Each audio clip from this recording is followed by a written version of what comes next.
ஹரே கிருஷ்ணா. பகவத் தரிசனத்திலிருந்து ஒரு கட்டுரை, பாகம் 23, பதம் 7, அதன் தொடர்ச்சி. உண்மையான நோயானது இதயத்தில் உள்ளது.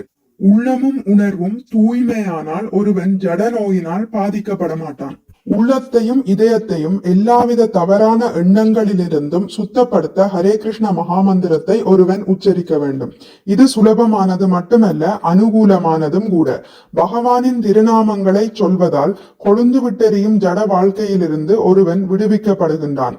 அபராத நிலை, அபராதங்கள் குறையும் நிலை, தூய நிலை என பகவானின் புனித நாமங்களை உச்சரிப்பதில் 3 நிலைகள் உள்ளன.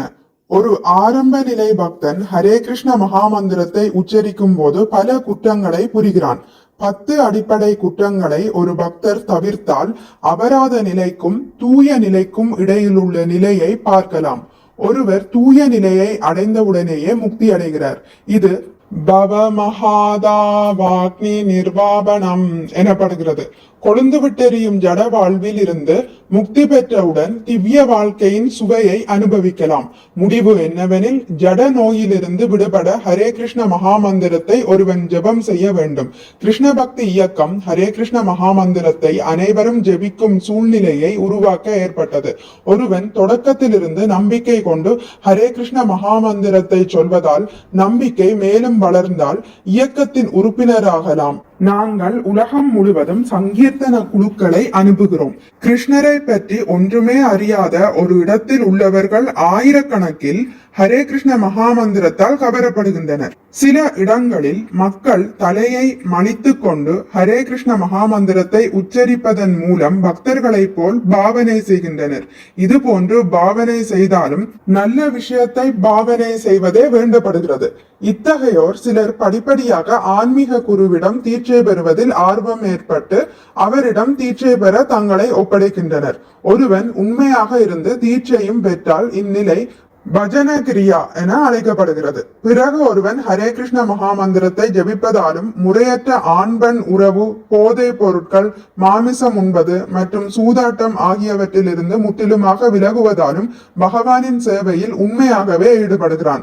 பஜன கிரியாவினால் ஒருவன் ஜட உலக களங்கத்திலிருந்து விடுதலை அடைகிறான். அத்தகையவன் ஒரு விடுதிக்கோ ஹோட்டலுக்கோ மாமிசத்தினாலும் வெங்காயத்தினாலும் செய்யப்பட்ட சுவைமிக்க உணவு என அழைக்கப்படும் உணவை உண்ணச் செல்வதில்லை.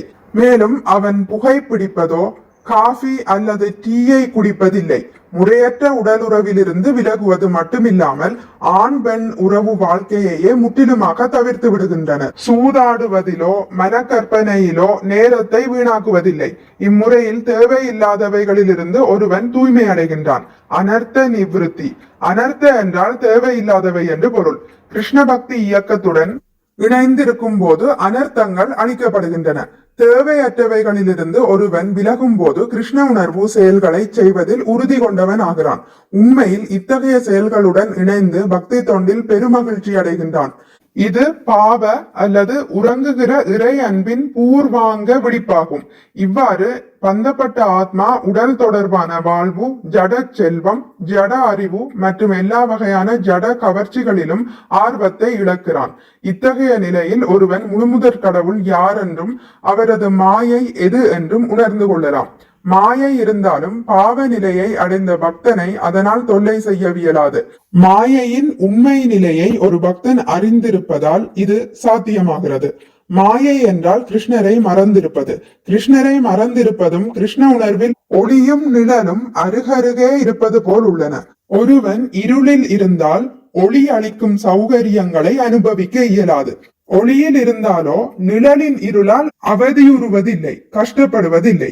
கிருஷ்ண உணர்வை மேற்கொண்டால் ஒருவன் படிப்படியாக முக்தி அடைந்து ஒளியிலேயே இருக்கிறான். சைதன்ய சரிதாமிருதத்தில் மத்திய லீலை 22.31 கூறியுள்ளது போல், கிருஷ்ண சூரிய சமமாயா ஹய அந்தகாரா யாஹான் கிருஷ்ணதாஹான் நாஹி மாயார அதிகார. கிருஷ்ணர் சூரியனுக்கும் மாயா இருளுக்கும் ஒப்பாக கூறப்படுகின்றார். சூரிய ஒளி இருக்கும் இடத்தில் இருள் இருக்காது. கிருஷ்ண உணர்வை பெற்றவுடன் அறியாமை இருளும் புறசக்தியின் ஆதிக்கமும் உடனடியாக மறையும். ஹரே கிருஷ்ணா. இத்துடன் முடித்துக் கொள்கிறேன். இனி அடுத்த பதிவில் பதம் 8 வாசிக்கலாம். மிக்க நன்றி. ஹரே கிருஷ்ணா. உங்களுக்கு இந்த வீடியோ பிடித்திருந்தால் லைக் பண்ணுங்கள், ஷேர் பண்ணுங்கள், சப்ஸ்கிரைப் பண்ணுங்கள். நோட்டிபிகேஷன் பெல்லை அழுத்துவதன் மூலம் அடுத்த பதிவுகள் உங்களை வந்தடையும். பகவான் ஸ்ரீ கிருஷ்ணரை பற்றி கேட்டு மகிழ்வோம். ஹரே கிருஷ்ணா.